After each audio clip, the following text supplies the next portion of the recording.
Hi friends, happy new year and welcome to another episode. I released a new song just this week and you can listen to it over at my Spotify or other streaming platforms. The Frozen project and samples are also found over at my Patreon. This one was a challenge that I gave to myself in creating a new track in the ambient, emotional style of Bonjr, Øneheart and artists like them using limited percussion, which if you know me is kind of my crutch. So I wanted to show you how I use different melodic techniques to generate both interest in the narrative, but give the listener an emotional connection. Let's dive in.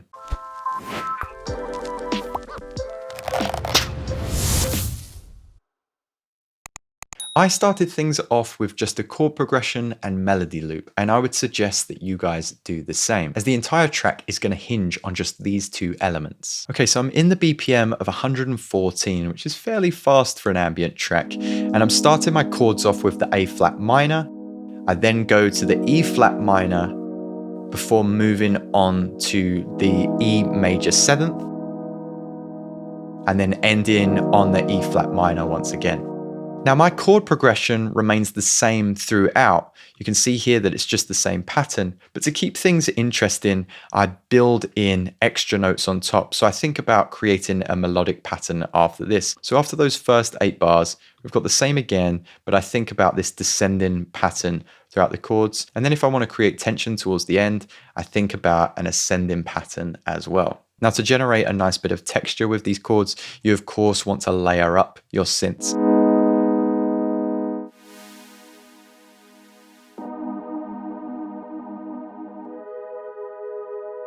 I would suggest using one pad to start with on a nice 8-bar chord progression, and then just a singular instrument underneath to create your melody. You can generate your whole narrative just from these two elements. So this is my lead melody. I'm using the synth piano preset. I've just changed it a little bit, inside drift, some heavy EQ8 here, and then the hybrid reverb. Sometimes this is set to vintage, but not always. And I've got a little bit of RC20 here just to give a little bit of wobble and some mild distortion and some extra reverb too.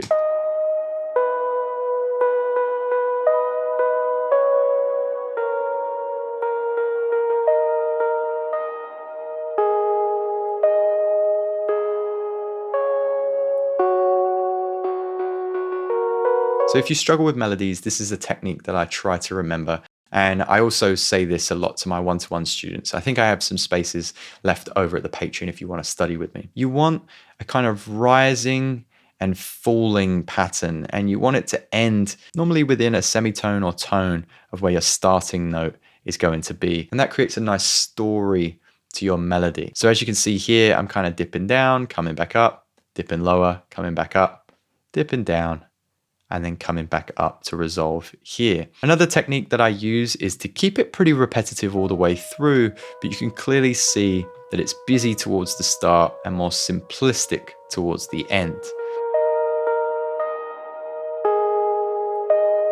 If you want to create tension, at times you can erase these notes that end the loop. And again, it's important to layer these elements.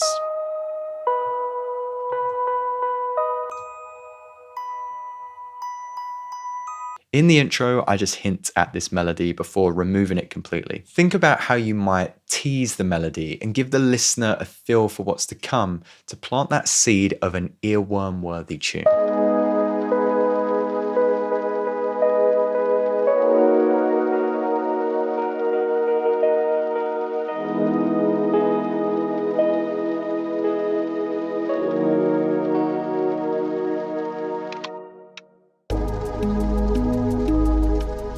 There's a lack of drums in this track, but creating simple polymeters over your chords will generate interest even with the most minimalist of patterns. To keep the downbeat present, I'm just using this turn signal sample. But if we set this to the triplet grid, you can see that I kind of create this like 6/8 3/4 pattern to generate some interest. and that'll get louder and quieter throughout the mix. So with the bass here, I'm using a respace, and that's automated throughout. We'll return to the theme of automation and modulation towards the end of the episode, so don't go anywhere because it's probably one of the main themes that's going to give your track direction and keep the listener engaged. So for the bass, I'm just taking the lowest notes of the chord progression and not really giving it a second thought. We just want the warmth to fill up the space. We don't have to think too melodically about the bass.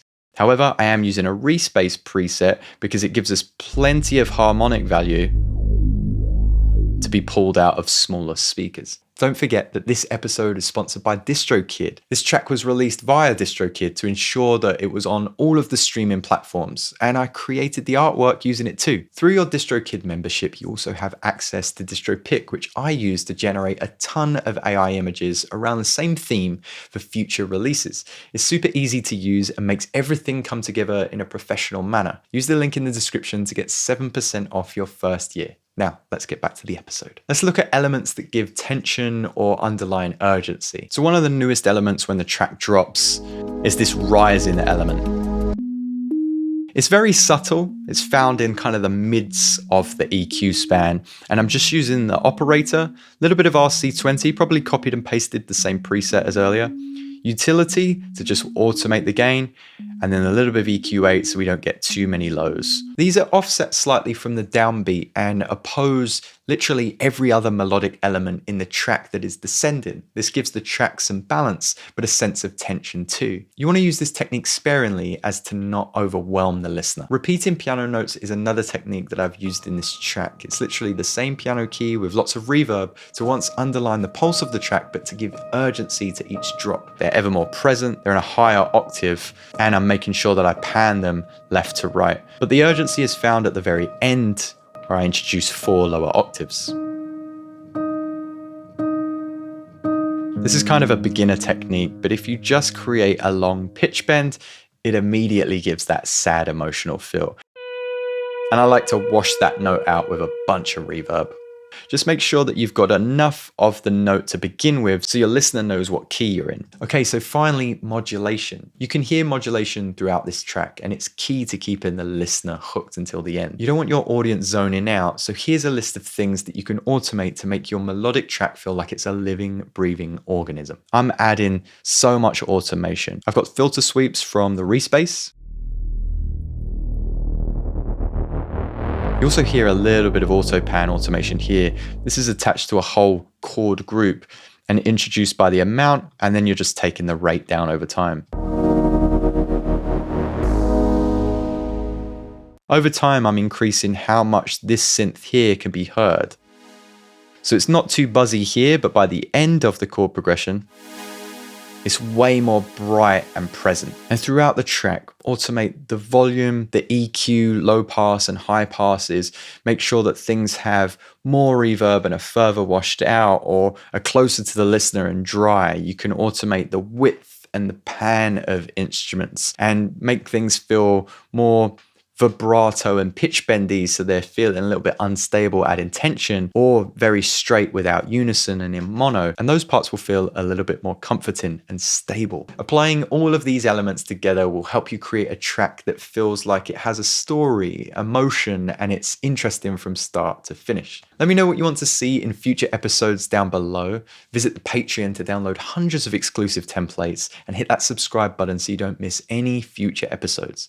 Thank you so much for swinging by, and I'll catch you guys next time.